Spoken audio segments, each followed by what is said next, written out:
This just into the Fox 5 newsroom. Maryland Senator Chris Van Hollen has met with Kilmar Abrego Garcia in El Salvador, the man who was mistakenly deported there by the Trump administration.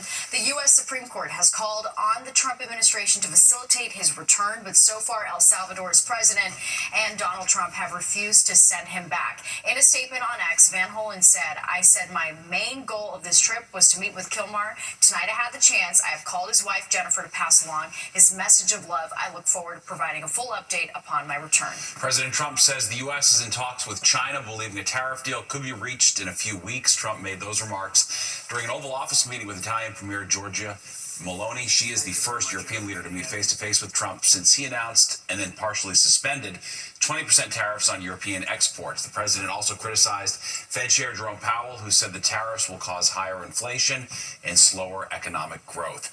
The Supreme Court has ruled to keep a hold on President Trump's executive order on birthright citizenship until they hear arguments on the issue next month. Trump's order would end birthright citizenship for children of people who are in the U.S. illegally. It's been halted nationwide by 3 district courts. The right has been enshrined in the Constitution's 14th Amendment since after the Civil War, but the Trump administration argues it's been used as a loophole and promotes illegal immigration. New tonight, more changes to the enforcement of the city's new mandatory composting law. The mayor's office says it's pausing fines for those who don't comply with the new rules, except in the case of large apartment buildings that are repeat offenders. City Hall says there have been a lot of questions about composting, so during this pause, it'll increase outreach and education about how the program works. All of this comes after a record-breaking 3.8 million pounds of compost was collected in the second week of this new recycling mandate. A judge has granted a request by Harvey Weinstein's lawyers to move him from Rikers Island to Bellevue Hospital. It was a slow day in court in the jury selection process for the former movie mogul's retrial. Yesterday, 9 jurors were selected, 5 women and 4 men. Weinstein is being retried for rape after New York's Court of Appeals threw out his 2020 conviction and 23-year prison sentence last year and ordered a new trial.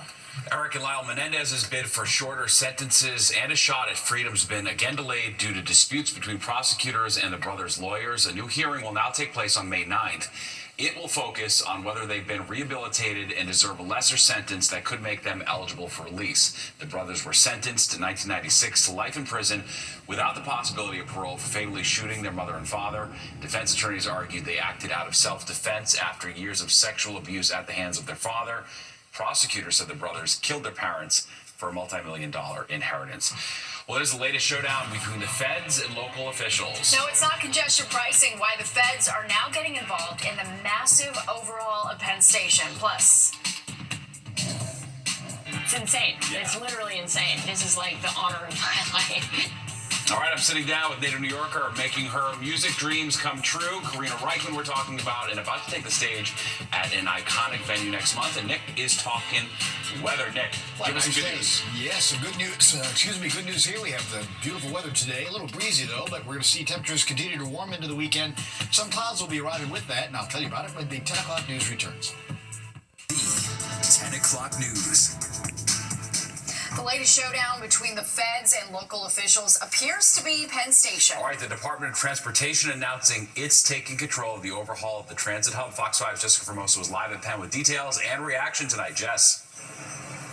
Stephen, Natasha, that's right. Both Governor Hochul and the MTA say they are glad that the federal government, in this case the USDOT, is stepping in. However, the MTA says it wants a seat at the table.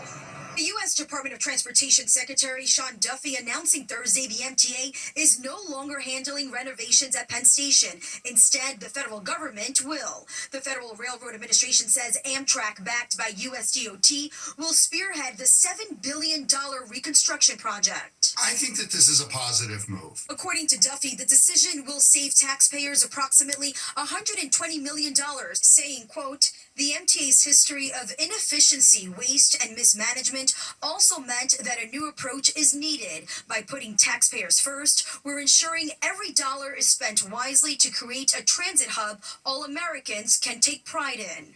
Amtrak owns the busy hub, therefore the feds believe it's the right fit to execute a project that's been in the works for years. Thomas Wright is the president and CEO of the Regional Plan Association. He's been a vocal proponent of the need for a comprehensive overhaul of Penn Station. The owner is taking back the steering wheel and saying, I'm going to drive the car now.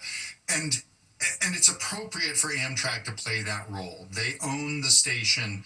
They should be the one making these decisions. The federal government will be paying for a lot of this and providing financing and has the ability to do that. Governor Hochul says the takeover is a victory, something she's been insisting should happen. In a statement, she writes, in multiple meetings with President Trump, I requested that the federal government fund the long overdue overhaul of Penn Station. Clearly, that effort has been successful. She went on to say, the use of federal funds will save New York taxpayers $1.3 billion that would have otherwise been necessary for this project. But while MTA Chair and CEO Janel Lieber says he's glad the federal government will now focus on the project, he expects to have a seat at the table, saying in part, quote, as the major leaseholder in the station, we expect to participate in the administration's and Amtrak's effort to ensure future plans meet the needs of everyone who uses it.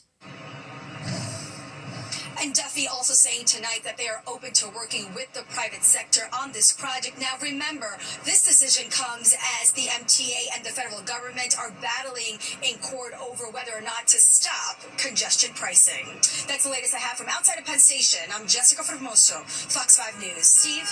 All right, thanks, Jess. A hearing